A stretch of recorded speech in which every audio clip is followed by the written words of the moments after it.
দেখো, আমরা আজকে দেখব মাসিক বিদ্যুৎ বিল নির্ধারণ। কি দেখব? মাসিক বিদ্যুৎ বিল নির্ধারণ। অর্থাৎ এই যে আমরা বিদ্যুৎ বিল ইউজ করি, তাই না? আমাদের নির্দিষ্ট একটা কি দিতে হয়, অ্যামাউন্ট দিতে হয় না, যে কত ইউনিট ব্যবহার করলাম। ওই ইউনিট অনুযায়ী কিন্তু ওরা টাকাটা নেয়। টাকাটা কিন্তু এমনি এমনি নেয় না। এমনি নেয় না।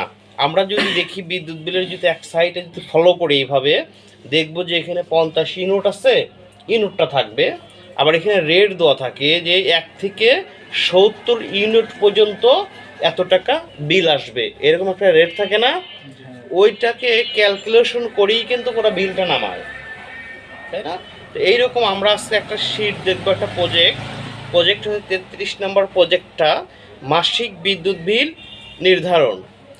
এখন তাহলে আমরা আগে শর্তগুলো একটু পড়ে নেই।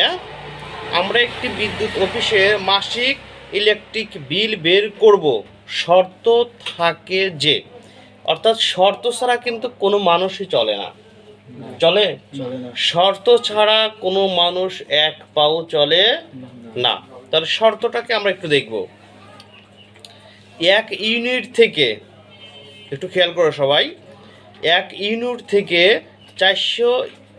200 ইউনিট পর্যন্ত বিল হবে 1 টাকা 75 পয়সা প্রতি ইউনিট। মানে 1 ইউনিটের দাম হচ্ছে কত?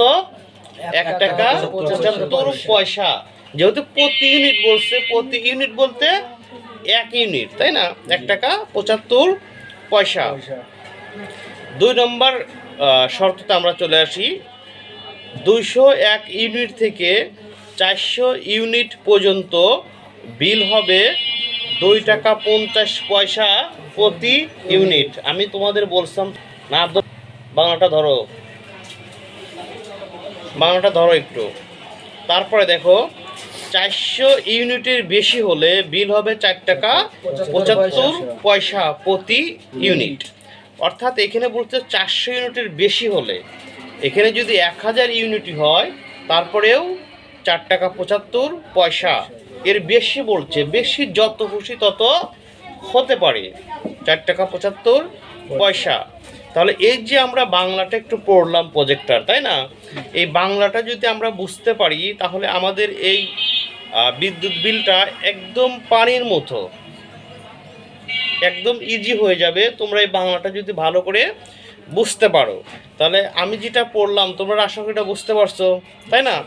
যে ফার্স্ট শর্ত হচ্ছে 1 থেকে 200 ইউনিট 1 টাকা 75 পয়সা প্রতি ইউনিট।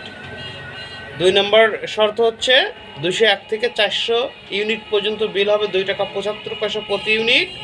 আর 400 ইউনিটের বেশি বিল হলে কত? 4 টাকা 75 পয়সা প্রতি ইউনিট, তাই না? তাহলে এখন আমরা ওই প্রজেক্টটাই দেখব, ঠিক আছে? ওকে।